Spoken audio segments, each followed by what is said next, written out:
Hello, എല്ലാവർക്കും ചാരു S പിയുടെ മറ്റൊരു വീഡിയോയിലേക്ക് സ്വാഗതം. ഇതൊരു 2016 ഡീസൽ ബ്രിസയാണ്. നമ്മൾ പലപ്പോഴും ചിന്തിക്കാറുണ്ട്, പലപ്പോഴും ചെയ്യുന്ന രീതിയാണ് കേട്ടോ. സർവീസ് പ്രോപ്പറായിട്ട് ചെയ്യില്ല. കാരണം എന്താണെന്നറിയോ?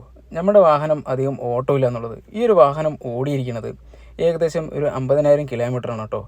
എന്നാൽ ഇതിന് മുട്ടം പണിയിട്ടിരിക്കുക. എന്താണെന്നറിയോ? ബ്രേക്ക് ഓയിൽ മൊത്തം ലീക്കായിട്ട് ക്ലച്ച് പൂർണ്ണമായിട്ട് നഷ്ടപ്പെട്ടു. കസ്റ്റമർക്ക് വാഹനം എടുക്കാൻ പറ്റാത്ത രീതിയിലായിരുന്നു. ക്ലച്ച് ഉണ്ടെങ്കിലല്ലേ വാഹനം ഗിയർ ഇടാൻ സാധിക്കുള്ളൂ. എന്തായാലും നമുക്ക് ഈ ഒരു വാഹനം ഒന്ന് പരിശോധിക്കട്ടോ, എത്രത്തോളം ക്ലച്ച് ഉണ്ട് എന്നുള്ളത്. അപ്പോൾ നമ്മൾ ഇഗ്നിഷൻ കീ ഒന്ന് ഓൺ ചെയ്തപ്പോൾ ഏകദേശം 51,000 കിലോമീറ്ററാണ് ഈ ഒരു വാഹനം നിലവിൽ ഓടിയിരിക്കുന്നത്. അപ്പോൾ നമ്മൾ നോക്കണം, ഏകദേശം ഒരു 9 വർഷം ആയ ഒരു വാഹനമാണ്. അത് ഡീസലാണ് കേട്ടോ. അപ്പോൾ ഓട്ടം വളരെ കമ്മിയാണ് ഈ ഒരു വാഹനത്തിന്. ക്ലച്ച് ഓട്ടുന്ന സമയത്ത് ക്ലച്ച് ഫുള്ളായിട്ട് പെടൽ താഴ്ന്നു പോവുകയാണ്. ക്ലച്ച് ഭയങ്കര ഫ്രീ ആണ് കേട്ടോ. അപ്പോൾ ഫ്ലൂയിഡ് എവിടെയോ ലീക്ക് ഉണ്ട് എന്നുള്ളതാണ്.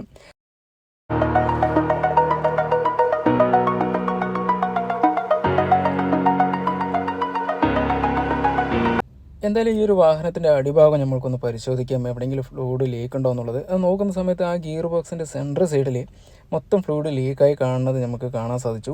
അപ്പോൾ എന്തായാലും മനസ്സിലായി ഇതിൻ്റെ ക്ലച്ച് സിലിണ്ടർ എന്തായാലും പോയിട്ടുണ്ട് എന്നുള്ളത്. ഇനിയിപ്പോൾ എന്തായാലും നമ്മൾക്കിനിപ്പോൾ അവിടെ നിന്ന് ചെയ്യാൻ എന്തായാലും ഗിയർ ബോക്സ് ആ ഒരു ഭാഗത്ത് നിന്ന് നമുക്ക് അഴിക്കാൻ പറ്റില്ല. എന്തായാലും ലോക്കലിൽ നിന്ന് ഒരു 2 ബോട്ടിൽ ബ്രേക്ക് ഫ്ലൂയിഡ് നമ്മൾ വാങ്ങിച്ചു. അത് നമ്മൾ നിലവിൽ ആ ഒരു വാഹനത്തിൽ ഒഴിച്ചിട്ട് ശേഷം ഒരു 3-4 പ്രാവശ്യം പമ്പ് ചെയ്തപ്പോൾ ക്ലച്ച് പെടൽ ഒരു ശകലം കയറിയിട്ടോ. ഫ്ലൂയിഡ് അതിൽ കൂടെ നല്ലപോലെ ലീക്കാവുന്നുണ്ട്.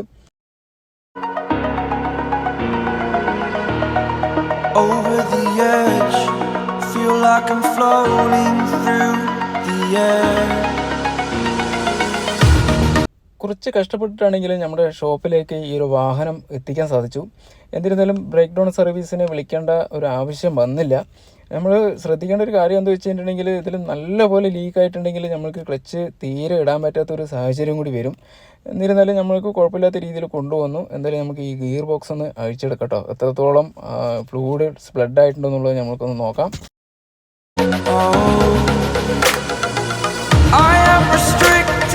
Fixed upon the web, I need to kick the habit that my mind is breathing in.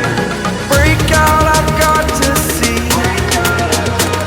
Spent all my life holding all of it closely. I played it in a കുറച്ച് കഷ്ടപ്പെട്ടിട്ടാണെങ്കിൽ gear box നമ്മൾ താഴെ ഇറക്കി വെച്ചിട്ടുണ്ട്. നോക്കുന്ന സമയത്ത് ആ gear ബോക്സിൻ്റെ ആ കേസിൽ മുഴുവൻ ഫ്ലൂയിഡ് ലീക്കായിരിക്കണത്. എന്താണെന്ന് പറയുക ലീക്കായിരിക്കണത്? ഈ കാണുന്ന ക്ലച്ച് സിലിണ്ടറാണ് ലീക്കായിരിക്കണത്. ഇതിന് ഏകദേശം വില എന്താണെന്നറിയോ? 3,590 രൂപയാണ് ഈ കാണുന്ന സാധനത്തിന് വില. Over the edge, feel like I'm floating through the air. Clutch ഡിസ്കും നമ്മൾ അഴിച്ചു നോക്കിയിട്ടാ. അതിൽ നോക്കുന്ന സമയത്ത് അതിലും ഓയിൽ പൂർണ്ണമായിട്ട് അടിച്ചിട്ടുണ്ട്. ഇതാ കാണുന്നത് കണ്ടോ?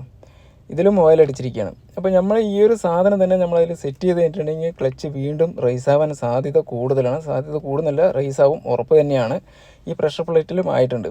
അപ്പോൾ നമ്മൾ എന്തെന്നെ പെട്രോൾ ഇട്ടിട്ട് കഴുകിക്കഴിഞ്ഞാലും അത് റെഡി ആവില്ല കേട്ടോ. നമ്മളിവിടെ ഒരുപാട് പ്രാവശ്യം ചെയ്തിട്ട് വീണ്ടും നമ്മൾ ചെയ്ത ശേഷം വീണ്ടും പുതിയ ക്ലച്ച് മാറ്റേണ്ട സാഹചര്യം വന്നിട്ടുണ്ട്. ഈ ഫ്ലൈ വീലും ആയിട്ടുണ്ട്. എന്തായാലും നമ്മളത് ആ റെസ്റ്റ് ഓഫൊക്കെ ഇട്ടിട്ട് ആ ഫ്ലൈ വീലും നമ്മൾ ക്ലീൻ ചെയ്യുന്നതായിരിക്കും. ഈ കാണുന്ന ഈ ഒരു 3 സാധനം ഇപ്പോൾ നിലവിൽ നമ്മൾക്ക് മാറ്റേണ്ടി വരും. ഇതിൻ്റെ ക്ലച്ചിൻ്റെ കവർ വന്നിട്ട് 1,410 രൂപയാണ്. ഇതിൻ്റെ ഡിസ്ക് വന്നിട്ട് 2,005 രൂപയും. സ്ലീവ് സിലിണ്ടറിൻ്റെ മുന്നേ പറഞ്ഞു 3,590 രൂപയാണ് അതിന് വരിക. അപ്പോൾ പാർട്സിൻ്റെ എമൗണ്ട് മാത്രം തന്നെ നമുക്ക് 7,405 രൂപ വരുന്നുണ്ട്. 2 ബോട്ടിൽ ബ്രേക്ക് ഫ്ലൂയിഡ് വാങ്ങിച്ചു, അതൊരു 400 രൂപ വരുന്നുണ്ട്. പിന്നെ നമുക്ക് എന്താണെന്നറിയോ? ഇതിൻ്റെ സർവീസ് ചാർജാണ്. ഏകദേശം ഒരു 3,500 രൂപ സർവീസ് ചാർജും വരുന്നുണ്ട്. ടോട്ടൽ 10,905 രൂപയാണ് ഇപ്പോൾ നിലവിൽ നമ്മൾക്ക് ഈ ഒരു സാധനം മാറ്റാനായിട്ട്. പ്ലസ് 28% ടാക്സ് കൂടി വരുന്നുണ്ട്. അപ്പോൾ ഞങ്ങളൊന്ന് ആലോചിച്ച് നോക്കണം കേട്ടോ.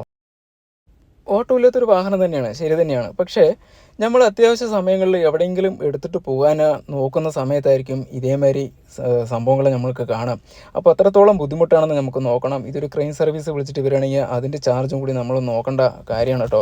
ഒരു വർഷത്തിൽ ഒരു സർവീസ് മാത്രം ചെയ്താൽ മതി. ഏതാണോ ഫസ്റ്റ് വരുന്നത്, എന്തെങ്കിലും 10,000 കിലോമീറ്റർ ഇല്ലെങ്കിൽ 1 വർഷം.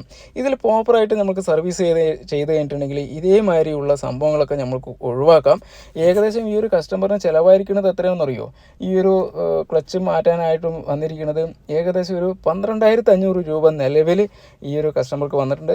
എന്തായാലും നമ്മൾ ആ പാട്ടുകളെല്ലാം മാറ്റി കസ്റ്റമറിൻ്റെ അപ്രൂവലോട് കൂടിയിട്ട് തന്നെ നമ്മൾ മാറ്റിയിട്ടുണ്ട്. ടെസ്റ്റ് ഡ്രൈവ് ചെയ്തു, വലിയ കുഴപ്പങ്ങളൊന്നുമില്ല. വണ്ടി നല്ല പിക്കപ്പും കാര്യങ്ങളായി, റേസിംഗ് ഒന്നുമില്ല.